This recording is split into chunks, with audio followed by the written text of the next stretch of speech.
Hello everyone, this is Tiare again, and I'm making another cheesecake. This time I'm going to be making pumpkin cheesecake, and it's eggless. And instead of using a round springform pan, I'm going to be using a pan like this.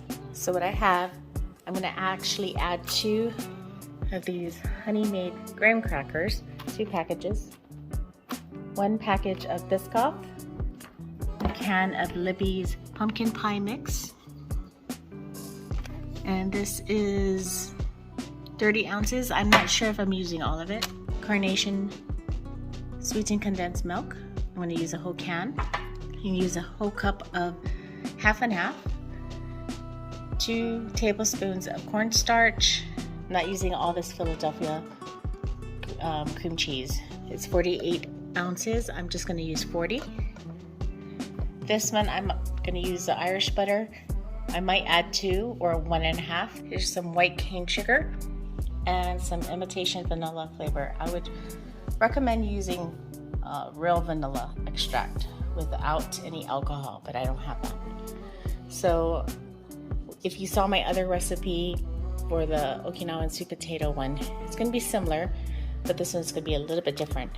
So what I want to do is put it in a plastic bag and roll it out into crumbles. What I want to do is I want to preheat my oven to 350. So I'm preheating that. Right now I don't have a large Ziploc bag. You can use a smaller one, but you're just going to have to roll it out and use your rolling pin. So I'll do that now. So I rolled it out in here and I'm going to put it in the bowl. So I put it in the bowl and I'm just going to reuse this. Okay, so I did a bag of the graham crackers. I might not use this one. I'm just going to use the whole thing of the Biscoff and I'll see from there. Okay, so I crumbled this. I didn't crumble it all the way. I like a little bit of the chunks in here, so I'm going to melt my butter now. But before I do that, I'm going to add some of the cane sugar in here. I'm just going to add 2 sugar. They're like a tablespoon, so 2 tablespoons. Okay, so the curry butter that I used the last time was like a thin strip, so I'm just going to use 1 of these 8-ounce bars of unsalted Irish butter and melt it.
sunflower.